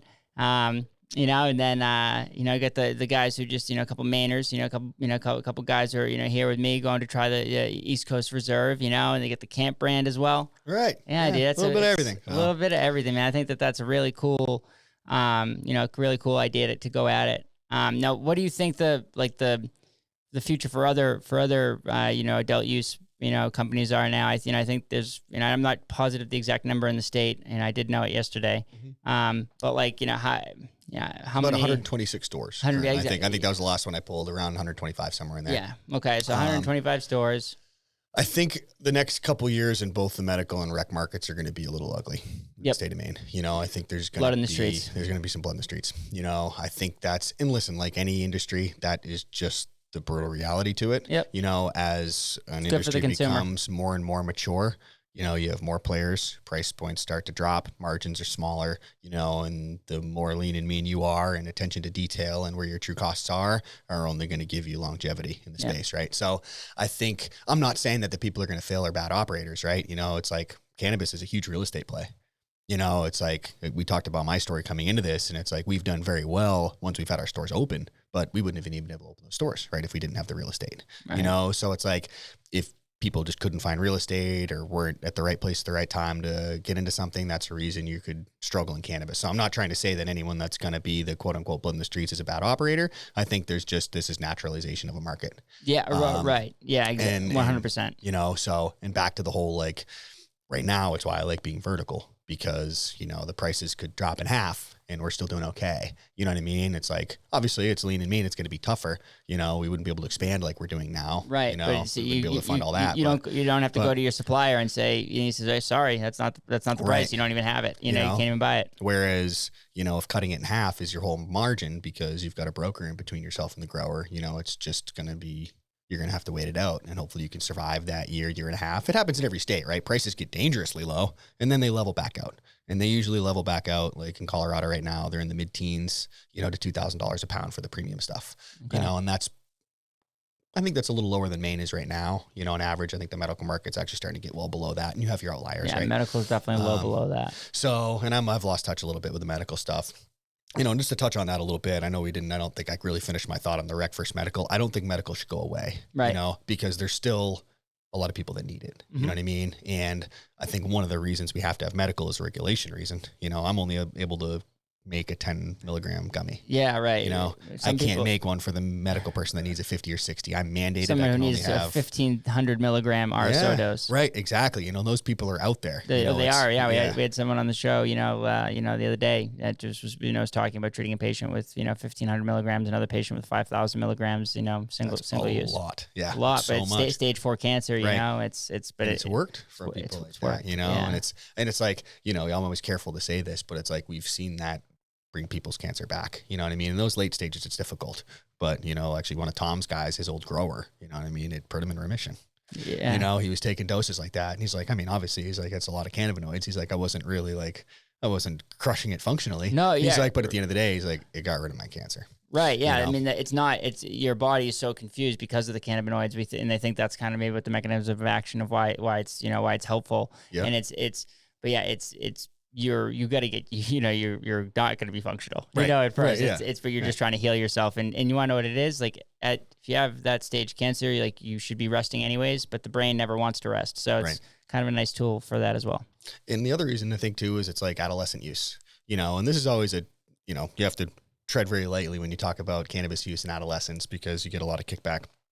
But, and you're a PhD, you could probably speak out this better than I can, but, there isn't a lot of, last I researched, press that says, someone that's 18 years old that needs to use minor amounts of THC is actually doing what they've said forever and inhibiting growth of brain processing and thought process and all the stuff that they've been claiming for a long time. There's really no data that supports that. Now, I'm not saying there's data against it, but ultimately the medical card is another avenue for younger consumers that have some of these issues. Yes. You know what I mean? To be able to access medicine they need. Yes. And there's also a lot of cannabinoids that don't have psychoactive effects that fall under that umbrella because THC does. Yeah. I mean, and they can only get that with a medical card, right? Dustin Sulak is healing kids with cannabinoids, all the time. He's been doing it for years over at Healer. He was my first doctor. Yeah. Hell yeah, dude. I love it. He's going to come on the show, Is he? Yeah, for sure. Yep. So he was one of the first people in Maine. Yeah. I remember 2015 when I got my, I could grow 6 more plants by being a patient, and it's like I had really bad pain issues, back problems, all that stuff. And it worked great for me. And I went and saw Dr. Sulak. I think Integrate was one of the 1 or 2 places you could go see. So cool. It's changed a lot since then. And back then, like you actually went, you had a doctor's appointment. Yeah. Right. It was his practice. It was so weird. Talk about things that like you felt like you had to lie about, because you're sitting here in a doctor's office with a guy with a white coat on, right? All the people your whole life that have been telling you cannabis is bad. Right. And this guy's like, so how are you using cannabis? And I'm like, well, and all Dustin wants is like just the honest answer so he can assess the data. Like that's all he wants. So Right. Or maybe find a way you can be consuming it safer, healthier. No, that's why exactly. That's why he wants the data from you so he can understand it. So then he can, prescribe to his patients better. Right. And I'm just he's amazing. I swear my back hurts. I'm not just trying to use it regularly. Right. Yeah. So it's Dr. Sulak's done a lot for the state of Maine. So yeah, that's for sure. We still heavily refer people to him. A lot of times I get calls from people with specialty issues, and that's the tough thing. I'm not a doctor, you know what I mean? I don't have your PhD. So it's, I can tell you what's worked for other patients in the past. But if you do really have problems, like another reason for the medical community to survive and be there is so Dr. Sulak can do what he does, right. So there definitely are, I'm not saying they medical shouldn't be around. My opinion is we shouldn't be as regulated on the rec side to get higher doses to people that need it if it's safe. And there shouldn't be a barrier to entry. Plus, right, you're saying rec should be able to giddy up on the dosage as well. Right. And we should be able to co-locate. Like, how come I have to be a rec store or a med store? Like, why are we creating this segregation? That's just Maine, How come I can't do both? It's the same product. Right. Massachusetts is that way. You know, Most states are. You Yeah, know, so like Mass, you have to, in Maine, you know, for the listeners, in Maine, you have to have 2 separate locations. So a lot of these places you'll go, and place that started as a medical shop, they literally have the medical dispensary and then the same exact building right next door to it. And it's you know, it's an adult use dispensary. Exactly. You know, so I think if they kind of change some of the legislation around this, you know, it wouldn't make this initial tension and segregation between, you know, us, where it's just like, we could do all of this. You know what I mean? So we give 20% discount to our patients anyway, because we know our prices are higher. Yep. And there's a lot of reasons that patients don't want to get their cards. A lot of people are gun owners. Yeah, this is Maine. That's coming down the pipe, though. They've ruled Oklahoma jail. Did you see that? Yeah, it was unconstitutional. That was great. You know, because it's like I hear it all the time. You know, like you can't have a firearm. It's right on your thing if you sign up to get a weapon. You know, like regardless of your stance on it. Allegedly, you can have a firearm. Right. Yeah. Yeah. Allegedly. Yeah, so it's, you know, things like that. Then there's a handful of other reasons like that people don't want to obtain them. And it's another cost, right? It's a patient that's trying to get medication. You know what I mean? Why do they have to spend $50 a year or $100 a year, $200 a year, the cost of the medical card? Like, why do they have to do that? Right. You know what I mean? So they should be able to go see a doctor. The doctor should say you need it. You can go buy it medically. Why do you have to pay for the card? Right. You know, so it's just, there's a handful of things in there that I think are, you know, it's interesting in the system. And I don't think they were intended to be malicious or make it difficult on the patients. I think it just needs to be revisited. Yeah. You know, so, but yeah, I love the medical stuff. And, you know, I think there's room for both 100%. You know, giddy up for sure, dude. And I love that take. One thing I will say is I think that there is starting to become some research on that. If, like, you know, chronic cannabis use, like, you know, before the age of 25, you know, can have some, and like I said, this research obviously needs to be tested, and we really need to start studying this stuff way more. Yep. But that, you know, before 25, I had a conversation with another guest, you know, about the son that I just had. And I said, you know, I would absolutely, you know, if he wanted to come and say, hey, I want to try cannabis. I started smoking when I was 16, you know, whatever. Yep. So I said, okay, I would say, yeah, try it. But, you know, if you want to try it, go ahead, do your thing, you know, get it safely, you know, go over to East Coast Cannabis, or I'll go to East Coast Cannabis for you, you know? Thanks. Yeah. But, you know, because he's tested and, you don't always know. But I would tell him, like, let him know, like, hey, your brain is still growing and it's still developing. And this is not something you want to do all the time. You know, it's not necessary for you to do all the time, unless there are some people out there, like I said, that those medical card, you know, holders who need that, you know, need that avenue for they're 100%. There's, you know, hundreds of thousands of cases, you know? So, I just, you know, that's just my opinion on it, you know. So before 25, you know, you just don't, you know, don't. No, it's good to know. Yourself, I appreciate it. Yeah, no, for sure. And I think it's how you're using too. You know what I mean? Like if you're using cannabis topically, you know, that's a different conversation, right? You can use in the same cannabinoid. Let's take THC, the one everyone knows. Yeah. You know, when you use it topically, well, you know this, it's not releasing. You're not getting any of the psychoactive sides, you know, and it's way stronger and more beneficial than CBD is. Yeah. You know, but it's awesome. If you're 21 years old and you're smoking 3 joints a day, you know, you might be pulling in, or you might be using the same milligram for milligram of THC, but obviously, you know, you've got all the issues of the combustion and everything that goes with smoking joints, right? Right. Non-filtered process, right? Psychoactive, you know, activation. So it's back to, you said it earlier, education. Yeah. You know what I mean? Like, how do we make this information more accessible for people so they can understand it and accept it easier, you know, and how to keep their family safer when they have cannabis goods at home. Mm-hmm. So.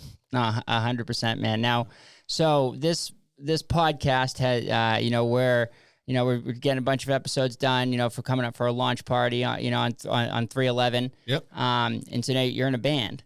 I am in a band. Yep. Okay, that's pretty cool. Yes. So you know, what do you think about maybe coming to come play some music maybe or something? Yeah, listen, I'm always down. Okay. You always got to have your passion, right? Yeah, you know, bro. It's like trust me, I love cannabis. When I learned this about you, man, like I'm a dancer. Bro, I didn't know that, dude.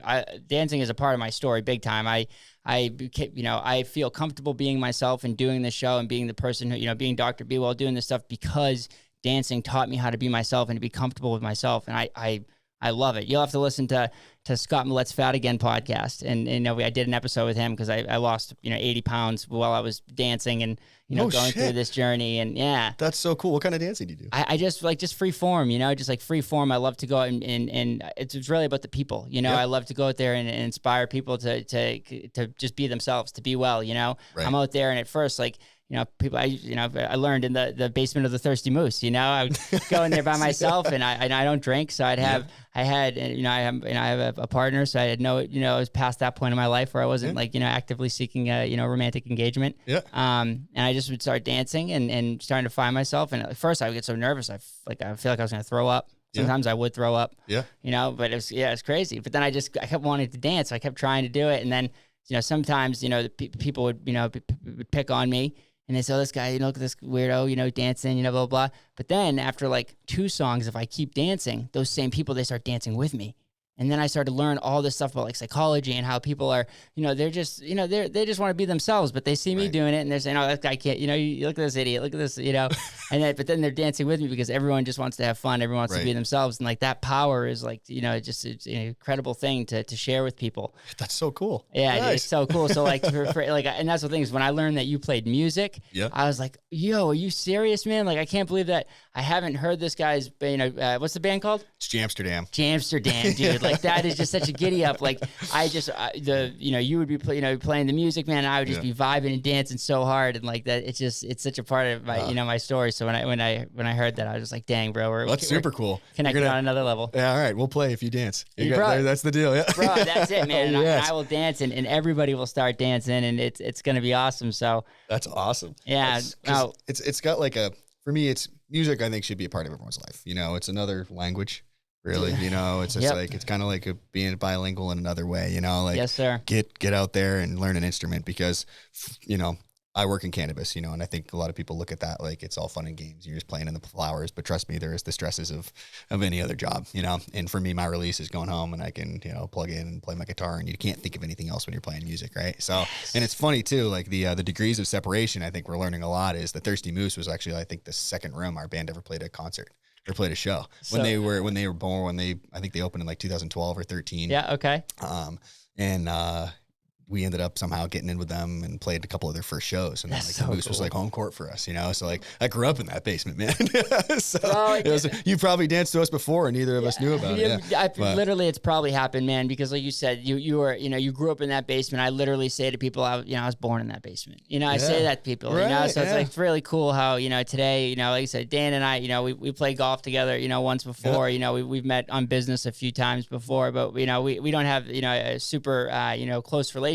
So to see, I just didn't say close relationship because we do have a close relationship, but we hadn't hung out a lot, and to to know that both of our stories are so intrinsically linked by these these places, with the barn. I mean, you're paving is what it is, man. Is you're paving the way for people, and that's if it wasn't for people like you, I wouldn't have had the courage to be a pharmacist who, is doing a health and cannabis, podcast. Like I wouldn't be doing it. Yeah. If it wasn't for people like you who showed me not only like, in the universe world, but also physically with your barn. Right. I went over there and I saw what you guys were doing. Well, thank you. I appreciate it. Yeah, man. The cannabis, I think in general it's opened my eyes a lot to a lot of the evils in the world, that I think there's a veil that most people aren't aware of until, unless, I think it's coming to fruition a lot more now. Yeah. But especially in, the mid 2000 teens when we got going on this, I didn't realize how evil some of the pharmaceutical world can be, right? Which is, I'm sure you can speak to that coming from it. It's like, I've recently had some family in the hospital and like even doctors and stuff will admit right in the hospital. It's just like, I don't know, you need help from a nutritionist and we can't help you with that because pharmaceutical pays for this party and nutrition doesn't help there. Sorry. You know what I mean? It's like, yeah. Right. So it's, that is the world we live in, and specifically you do some research into why cannabis is where it is. It's like you learn a lot about how broken some really big systems in this country are around healthcare, privatized prisons, the list goes on, attack on black culture, it's like there's so much that goes hand in hand with the it's hard. It's and horrible. why it still is, Right. It's like pharmaceutical companies are lobbying every year to keep cannabis illegal. Right. Why would they do that? Maybe because it helps. Yeah, maybe it's a threat. Maybe it's a threat, and they're trying to get their fucking paws on the fucking psilocybin, and we're not going to let it happen. Exactly. We're going to fucking roll out psilocybin just like we fucking rolled out cannabis in this country, people. Right. We've seen cannabis, put cancer patients in remission. Yeah. You'd think that'd be a big deal to them. Well, I don't know. I think that's because Bro. curing cancer isn't profitable. Yeah, bro. I've been in the rooms, and the rooms are we had 2 million patients this year. Wouldn't it be cool if it was 2.5 would be better? Right. That's what made me say, like, holy shit, we're supposed to be helping people here, guys. Like, I get everyone needs to make a buck. We all need to live. We all need to eat. But like at the expense of other people, we're trying to make them fucking sick. Are you shitting me? Crazy. It's absolutely crazy. And I didn't know any of that. And it's like we're in a country that like you go see the guy in a white lab coat and he's got your best interests. And it's like you learn more and more that like maybe that person does, but they haven't been given the tools to. Yeah, that's a lot of it was the time, and that's like so many of my peers and so many people, all the medical professions. It's like they have the intent is there. The intent is there, and like that's another soul struggle for them. Think about these people who have this beautiful intent to to help people and help them heal, and they're not given the actual right tools to do it. And that's because society hides this shit, and like but man, we're doing it. We're fucking pushing this forward. Oregon went, Colorado went, so where it's how Australia just made a huge law that passed legalization of psilocybin and small amounts of MDMA. Yeah. And so it's like Maine is coming. Voted last year, got voted down, but it's going to it's coming. We're ready for that one too. I want to be involved in that very bad. Yeah, it's okay. Yeah, I love that. It's something that we ask every all the people that come on the show and stuff about what their opinion is on it. And it's like cannabis. If you have the means of research, which most people do, we all carry computers in our pockets now, right? It is tough to have an opposing stance to cannabis and psilocybin.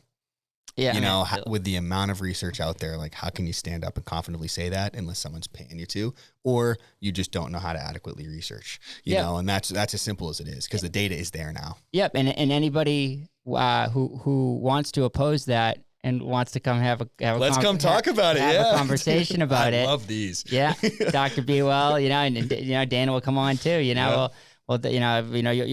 love to come back on.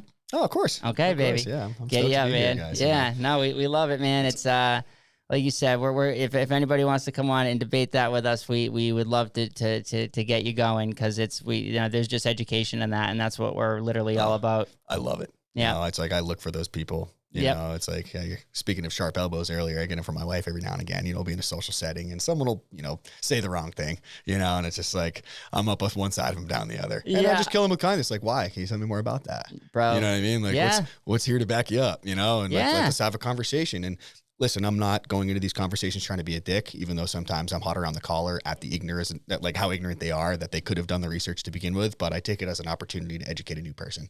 You know what I mean? And I try to do that as diplomatically as I can with them, Yes. And I love that challenge. I love when people oppose it. It happens in planning board meetings all the time. Trust me, I go to those a lot, and there's always that person with a pitchfork that just doesn't want you there. Yeah. And it's like you can stand up in an open room and be like, well, why? Just ask them like they're a child. Well, why? Tell me more about that. And eventually you get to the solution of they just don't know and they don't understand. Yep. And that's okay. It's what I mean? It's like that is an okay answer. Okay, we get it. It's new, it's scary. Let's giddy up. Let's teach you. Right. Put on an episode of Dr. BeeWell. All I ask is you come with an open mind. Right. Yeah. And that's a cool little test. So I'm going to start going to planning board meetings so I can start working on my my patience and communication skills. It'll lead you. Yeah. Yeah. No, I love it, man. So I think we've been at it for we're a little bit over, so we've been at it for about almost 2 hours now. There you go. So yeah, man, I can't thank you enough for coming down and spending the time to do this. Oh, thanks for having me. Yeah, I know. Next time we'll get James and Ryan. Ryan Ward. Yeah, Ryan Ward. You're the partner. Yeah, exactly. Yeah. We got Ryan and James down here next time. Once you guys, have your next launch, once you open up maybe once you open up the Waterville store or something, you guys can come down and we'll do it again. But I just want to thank you so much for coming in here. And I honestly thought we were going to have a conversation about East Coast Cannabis and that, it was going to go in a direction of just how the business was formed and how things, progressed. Mm-hmm. We got so into it, and you articulated, just articulated it beautifully, for the audience to really help them understand, the journey that you went on, and that where, Maine cannabis, kind of is in the, the medical space and now in the adult use space. So right. It's just really, really beautiful to have you on, man. I cannot thank you. Thanks so much for having me, Steve. I'm stoked. It's been great. So Thank you. And I know you've just given me a lot of accolades. At the end of the day, it's like you're going to reach a lot of people with this, you know, and regardless of whether it's my business or the other guys, that's going to touch and help a lot of people. So thank you for having me. I'm happy to be involved. And anytime you want me back, I'll drag my partners down. Okay. Giddy up, brother. Giddy up, man. Let's go burn one down. You got it. All right, baby. Hey, audience. Thanks, Steve. Thanks, Jacob. Jacob, as always, man. Thank you guys for listening to us. Definitely check out East Coast Cannabis. Get over there and enjoy some premium products. We're gonna see you guys next week, and we hope you all be well.